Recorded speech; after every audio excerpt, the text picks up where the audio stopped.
Chez nous, un adage célèbre enseigne ceci. Tout ce qui advient procède de Ndiak, et Ndiak, c'est toi. Le président Wade me confia un jour, de sa propre bouche, qu'il descendait de Ndiak, le même Ndiak auquel renvoie l'adage. Il m'a aussi abondamment parlé du rôle particulier de son ami Serigne Cheikh Mbacké Gaïndé Fatma dans son parcours politique, ainsi que des prières de Serigne Fallou, Serigne Abdou Khadre et Serigne Saliou Mbacké notamment. L'un de ses proches amis me dit également un jour que Wade possédait l'intelligence la plus prodigieuse du continent africain, de Johannesburg à Casablanca. Cela explique sans doute qu'il ait vécu plusieurs existences en une seule. Certaines de ses vies restent peut-être encore à découvrir si tel est le bon vouloir du Créateur, auquel je demande ardemment d'ajouter à son siècle d'existence de nombreuses autres années dans la santé et la sérénité. D'instituteur à doyen de la faculté de droit, en passant par l'Académie internationale de droit comparé, son parcours universitaire, docteur et agrégé, suffirait à lui seul à remplir toute une vie. Mais parallèlement, il trouva encore le temps, comme avocat, de défendre le FLN algérien face à la France, puis Mamadou Dia face à Senghor. Comme opposant politique et fondateur du PDS, il affronta les procès les plus redoutables qu'un homme politique puisse connaître. L'affaire des armes libyennes, l'accusation d'atteinte à la sûreté de l'État ou alors les multiples arrestations et poursuites pour manifestations non autorisées. Sans jamais dévier de sa trajectoire de conquête patiente et démocratique, pacifique du pouvoir.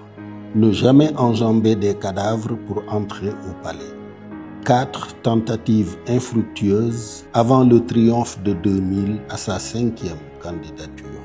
Comme chef de l'État, artisan de la première alternance démocratique du Sénégal indépendant, il mena avec succès des médiations de paix en Côte d'Ivoire et à Madagascar, dans le prolongement de l'action qu'il avait déjà entreprise comme ministre d'État au Zaïre, devenu depuis la RDC.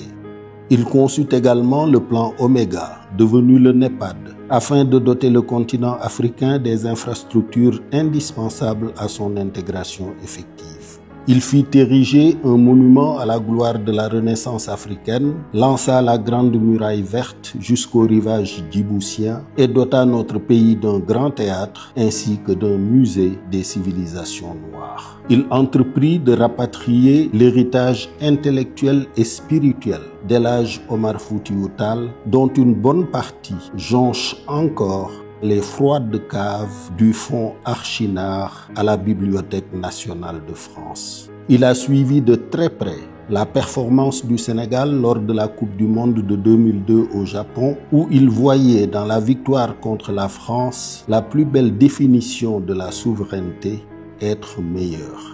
Son avènement à la tête de notre pays a marqué le point de départ des changements structurels qui ont installé le Sénégal dans une bonne perspective de développement économique.